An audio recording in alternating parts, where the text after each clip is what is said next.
Once a program is found error free, तो उस परिस्थिति में आपका प्रोग्राम जो है एग्जीक्यूटेबल ऑब्जेक्ट में कन्वर्ट हो जाता है। वही एग्जीक्यूटेबल ऑब्जेक्ट जो है उसको यूजर रन करता है और फाइनली वो प्रोडक्ट जो है वो आपका रेडी हो जाता है, राइट। पाइथन में ऐसा नहीं होता है। पाइथन में कोई एग्जीक्यूटेबल आइडेंटिटी क्रिएट नहीं होती। पाइथन में ये होता है कि जहां आपका प्रोग्राम पूरा बन गया और आपने सो कॉल्ड उसका एग्जीक्यूशन अगर शुरू किया, तो पूरा प्रोग्राम जांचा ही नहीं जाएगा एरर्स के लिए, वो तो पहली लाइन से एग्जीक्यूशन स्टार्ट हो जाएगा उसका। तो लाइन नंबर 1 उसको आपका इंटरप्रेटर एग्जीक्यूट करेगा, लाइन नंबर 2 फिर वो उसको एग्जीक्यूट करेगा, लाइन नंबर 3 उसको एग्जीक्यूट किया जाएगा। तो एक एक लाइन पढ़ी जाएगी और एक एक लाइन को एग्जीक्यूट किया जाएगा। फाइन। तो ये है working difference between a compiler and N interpreter. Fine. तो पुरानी लैंग्वेजेस में कंपाइलर काम करते थे और यहाँ पे हम ये मान ले अभी हाल फिलहाल की इंटरप्रेटर काम करते, ठीक है। तो मैं इसको ऐसा बताऊं आपको कि अगर लाइन नंबर 24 में अगर मान लीजिए कि किसी प्रकार की अगर प्रॉब्लम होती है, तो सी या सी प्लस प्लस में आपका जो प्रोग्राम है वो एग्जीक्यूशन उसका शुरू भी नहीं होता, क्योंकि कंपाइलर आपको शुरू में ही रोक देता है, ये बोलता है कि लाइन 24 में there is an error, you need to rectify it first, उसके बाद ही आप प्रोग्राम को एग्जीक्यूट कर पाओगे। बट यहां अगर आप हैं पाइथन में, तो लाइन नंबर 24 की एरर तभी सामने आएगी जब एग्जीक्यूशन कहां पहुंचेगा, लाइन नंबर 24 पर पहुंचेगा, तो फिर वो रन टाइम पे एक्सेप्शन देगा। वो रन टाइम पे बोलेगा कि भाई there is a problem in the program, इसीलिए इससे आगे हम नहीं बढ़ सकते। फाइन। तो एज अ प्रोग्रामर पाइथन में हमारी जिम्मेदारी और बढ़ जाती है। बढ़ इसलिए जाती है क्योंकि अगर मान लीजिए कि आप यहाँ पर अगर थोड़ा नेग्लिजेंट हुए towards the errors and the other things testing, तो उस केस में फिर रन टाइम पे यूजर को तकलीफ आएगी अगर कहीं पे प्रॉब्लम हुई तो। फाइन। तो हम ज्यादा कॉशियस केयरफुल होकर यहाँ प्रोग्रामिंग करते हैं, ताकि आगे चल के रन टाइम पे आपका प्रोग्राम जो है वो फटे ना, इंडस्ट्री की लैंग्वेज में उसमें प्रॉब्लम ना आए, ठीक है। फिर there is a rich library support. अब रिच लाइब्रेरी सपोर्ट तो मैं ऑलरेडी आपको भी बता चुका है। रिच लाइब्रेरी सपोर्ट का मतलब ये होता है कि there are multiple libraries which are already defined and available in Python, you just have to call them, import them and use them, ठीक है। उसका एग्जांपल वही था जो मैंने थोड़ी देर पहले आपको दिया था कि बहुत सारे फंक्शंस ऑलरेडी बने हुए हैं, कंट्रीब्यूटेड हैं, और उन फंक्शंस को हमें केवल उठाना है और यूज करना है। अच्छी बात यह है कि हम एनालिटिक्स में या फिर एआई के लिए या एमएल के लिए हम जितने भी फंक्शंस यूज करते हैं वो ऑलरेडी सारे के सारे बने हैं। फाइन। तो अगर हम स्टेप 1 या स्टेप 2 तक की अगर बात करें कि हम जब नॉक करने जा रहे हैं इंडस्ट्री को, पाइथन पे काम करने जा रहे हैं, तो काफी हद तक हमारा काम जो है बने बनाए फंक्शन से हो जाएगा। बट देन अगर आपको स्ट्रेच करना है आपकी कॉम्पिटेंसी को, तो उस केस में आप एक लेवल आगे सोचेंगे जहां पे ये बात आएगी कि why not to have my own functions which will be used by the other users. क्यों ना मैं खुद ऐसे फंक्शंस बनाऊं जिसको आगे चल के दूसरे यूजर्स यूज करें, ठीक है। हम कब तक दूसरों के फंक्शंस यूज करते रहेंगे? हम ऐसी तो परिस्थिति बनेगी कि जहां पे जो डेवलपमेंट मैं करके रखूंगा उस डेवलपमेंट को कोई और इंपोर्ट करेगा और इंपोर्ट करने के बाद में वो उसको यूज करेगा। Fine, that is also a possibility, ऐसा भी हो सकता है, ठीक है। तो हर बार ऐसा नहीं होगा कि हम दूसरों के फंक्शंस को यूज करेंगे। हम एक पॉइंट पे इतने कॉम्पिटेंट हो जाएंगे कि हमने जो बनाया है उसको कोई दूसरा भी यूज करता है। Fine. Here, anyways, there is a rich library support in Python available, which makes this language easy and optimum number of lines में आपका काम हो जाता है। तो ऑप्टिमम से मेरा मतलब यहाँ पे है मिनिमम, ठीक है। तो 100 लाइन का कोड अगर आप सी में बना रहे हो तो there is the bright possibility कि 25-30% उसमें 25-30% में ही आप पाइथन में वही चीज अकम्प्लिश कर लें। Fine. Then can also be used very effectively as glue language. A glue language, as the name says, glue language का मतलब ये होता है कि जो दूसरी प्रोग्रामिंग लैंग्वेजेस में बने हुए जो पैचेस हैं, मॉड्यूल्स हैं, उनको आपस में कनेक्ट करने के लिए भी पाइथन यूज होता है, ठीक है। बोलो। हाँ, इंटरफेस प्रोवाइड करना is a different thing. Interface का मतलब क्या होता है? Which connects a program to an user and comes in between as an interface, that's fine. What I am saying is कि मान लो कि तुम्हारे कोबोल में दो प्रोग्राम्स लिखे होंगे, पीछे दो मॉड्यूल्स लिखे होंगे, एंड यू वांट टू, या एक प्रोग्राम एक मॉड्यूल कोबोल में लिखा हुआ है और एक मान लो कि पीछे आरपीजी में कहीं लिखा हुआ है, and you want to make a connection between those two, ठीक है। And we are not talking about interface. Interface हो सकता है कि आगे किसी वेबसाइट पर चल रहा हो, जावास्क्रिप्ट पे बना हुआ है, ये सीएसएस का यूज हो रहा है, ठीक है। बट पीछे अगर मान लो कि इनको आपस में कनेक्ट करना है, तो connecting this modules with each other needs some kind of glue, चिपकाना है इनको आपस में, राइट। तो ये जो कनेक्टर्स होते हैं इनको आपस में जोड़ने के लिए ये कनेक्टर्स भी किसमें डिजाइन किए जा सकते हैं? पाइथन में। That's why this language is also called a glue language, इसीलिए इस लैंग्वेज को ग्लू लैंग्वेज भी कहा जाता है। ठीक है, तो ओवरऑल एप्लीकेशन डेवलपमेंट इसमें नहीं हो रहा, बट देन जो पुराने लेगेसी बने हुए हैं एप्लीकेशंस, उनमें भी अपना कंट्रीब्यूशन प्ले कर रहा है, बस मॉड्यूल्स को आपस में जोड़ने के लिए। ठीक है, then it supports the concepts of packages and modularity. तो पैकेजेस और मॉड्यूलरिटी का support, what do we mean by modularity? Modularity का एक वर्ड हम लोग बाहर निकालते हैं, उस वर्ड को कहा जाता है मॉड्यूल। देखो, जब आप प्रोग्राम बनाते हैं ना, तो प्रोग्राम में अलग अलग तरह के शब्द यूज होते हैं। प्रोग्राम ओवरऑल एक एग्जीक्यूटेबल आइटम होता है कि जिसको मैं एग्जीक्यूट करूंगा तो कुछ ना कुछ वो फंक्शन परफॉर्म करेगा, फाइन, जिस मकसद के लिए इसको बनाया गया। मॉड्यूल उसका सबसेट है एक प्रोग्राम का, ऐसा आप दिमाग में बिठा दें। कहीं आपने मॉड्यूल्स के बारे में कुछ पढ़ा है आपकी स्टडीज के दरमियान कहीं भी? स्पेसिफिक प्रोग्राम कोई एक फंक्शन। हाँ, मॉड्यूल एक स्पेसिफिक प्रोग्राम होता है। I want you to define module without using that word program, using word program, क्योंकि module is not a program. It's a file. Very good, it is a file. And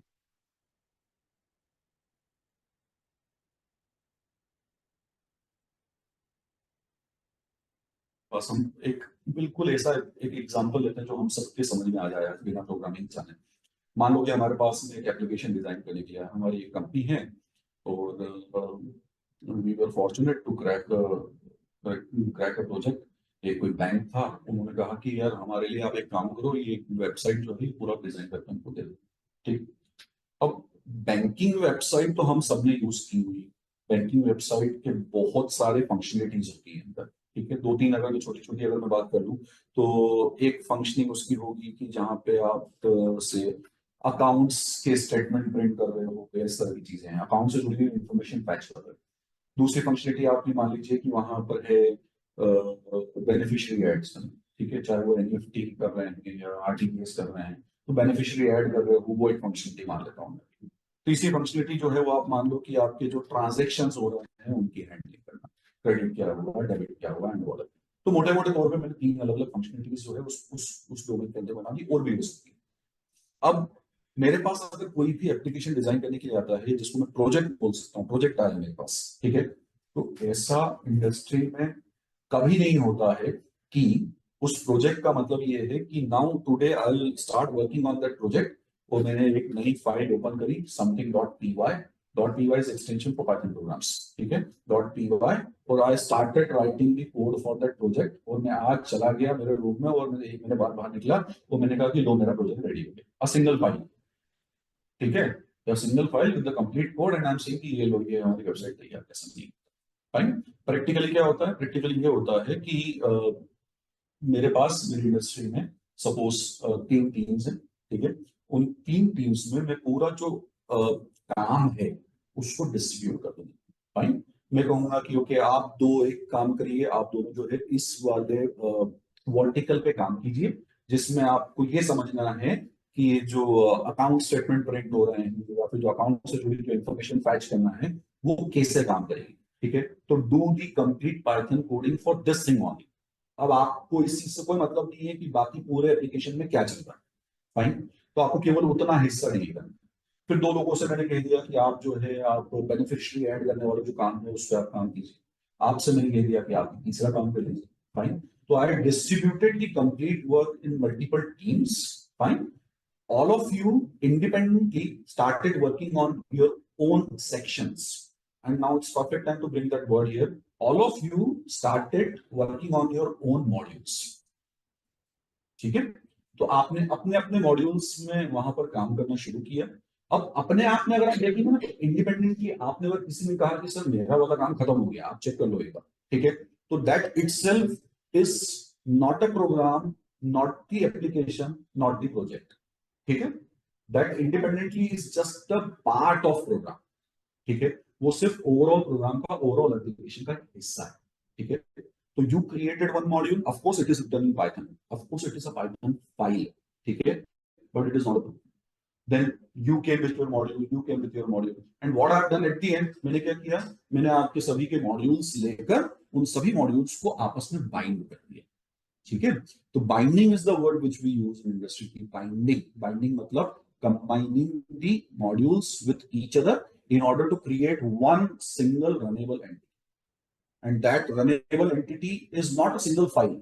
That runnable entity is a collection of various files, which independently are called modules. ठीक है, तो ये सभी आपस में modules हैं, लेकिन जब ये सब जुड़ जाते हैं और जब ये पूरा फोल्डर बन जाता है तो उसी को कहा जाता है प्रोग्राम। या फिर एक शब्द इसमें और जोड़ दें तो उसे कहा जाता है एक पैकेज। तो यहाँ पे दो शब्द यूज हुए हैं मॉड्यूल से, और जब मल्टीपल क्लब कर देते हो तो दो फोल्डर्स आर कॉल्ड पैकेजेस। ठीक है, तो Python supports the concepts of packages and modularity. Python हमें ये सुविधा देता है कि आप आपके काम को कई सारे हिस्सों में विभाजित करके आपके एप्लीकेशन को प्रॉपर्ली डिजाइन कर सकते हो, ड्राफ्ट कर सकते हो, कंप्लीट कर सकते हो। ठीक है, तो this is what we call modularity. There are several languages which does not support modularity, dedication languages, पर फिर वहां पे दिक्कत आती थी। दिक्कत ये आती थी कि आप काम को डिस्ट्रीब्यूट नहीं कर सकते, आप कोड को ठीक से मेंटेन नहीं कर सकते। मेंटेनेंस इसलिए इंपॉर्टेंट है क्योंकि मान लीजिए कि कल आपने सभी ने अच्छा काम किया, हमने वो कलेक्शन बनाया, हमने उस बैंक को बोल दिया ठीक है आपकी वेबसाइट रेडी है, रिलीज 1 आज से चालू। ठीक है, अब 3 दिन बाद अचानक से ये हो गया कि customers started complaining about something, कि वो किसी एक सेक्शन में जो है प्रॉब्लम आ गई, कि अकाउंट स्टेटमेंट प्रिंट हो रहे हैं और अकाउंट स्टेटमेंट में प्रिंटिंग में ऊपर जो है अकाउंट नंबर जो है वो ठीक से प्रिंट नहीं हो रहा, या आ ही नहीं रहा, ये गलत आ। तो अब कौन से मॉड्यूल में दिक्कत है? जहां पे उस स्पेसिफिक डोमेन में काम हो वहीं दिक्कत है ना? उसके अलावा बाकी मॉड्यूल्स में जरूरत है क्या कुछ करने की? नहीं। तो हम जब मेंटेनेंस की बात करते हैं एप्लीकेशन की, तो maintenance also becomes easy when you are using concept of modularity. तो हमें पता होता है कि हमें कौन से मॉड्यूल में मेंटेनेंस की आवश्यकता है, बाकी को टच करने की जरूरत नहीं। हाँ, ये भी हो सकता था कि आप सबके कोड्स हम लेकर एक ही फाइल में लिख लेते, ऐसा नहीं कि तब एप्लीकेशन नहीं बनता, तब भी बनता। मान लो मैं अकेला ही हूं, मुझे एक ही फाइल में काम करना, मैं नहीं बनाना चाहता हूँ मॉड्यूल्स, फाइन, तो I can write the complete logic into a single file as well, that is also possibility, fine. But उससे प्रॉब्लम ये हो जाएगी कि आगे चल के अगर मान लो इस तरह की कोई सिचुएशन आई तो मुझे पूरा का पूरा प्रोग्राम जो है उसे मेंटेनेंस में डालना पड़ेगा instead of a specific module. Fine, बात समझ में आई? तो इसे मॉड्यूलरिटी कहा जाता है, पाइथन से सपोर्ट करता है, ज्यादा स्ट्रेच कर दिया हमने इसको। चलो आगे बढ़े। Then it supports the concepts of OOPS as well. OOPS stands for object oriented programming system. Fine, इसको आज के लिए टाल देते हैं, छोड़ देते हैं, क्योंकि OOPS is independently a concept जिसको मैं किसी दिन आपको जरूर पढ़ाऊंगा, पर डिटेल में पढ़ेंगे उसके बारे में। ठीक है, हाँ बोलो। सर पैकेजेस जो होते हैं, कलेक्शन ऑफ मॉड्यूल्स होते हैं, उसको प्रोग्राम बोलते हैं। नॉट एग्जैक्टली, पैकेजेस जो हैं वो of course collection of modules is called packages. और प्रोग्राम की अगर बात करें तो program is also a collection of modules which are interacting with each other, but then package and program are two different things. मैं example देता हूं, आपको समझाता हूं इस चीज को। एक प्रोग्राम में ये भी हो सकता है कि program is a combination of multiple packages. Like आप लोगों ने अभी जो काम किया था उससे मुझे एक पैकेज मिल गया, module 1, module 2, module 3, I kept it in a folder that is called the package, right? Similarly that project was of large size. इसी तरीके मेरे पास में मान लो सपोज 6 टीमें और हैं, फिर module 4, 5, 6 that suppose goes into another folder and that is also called a package.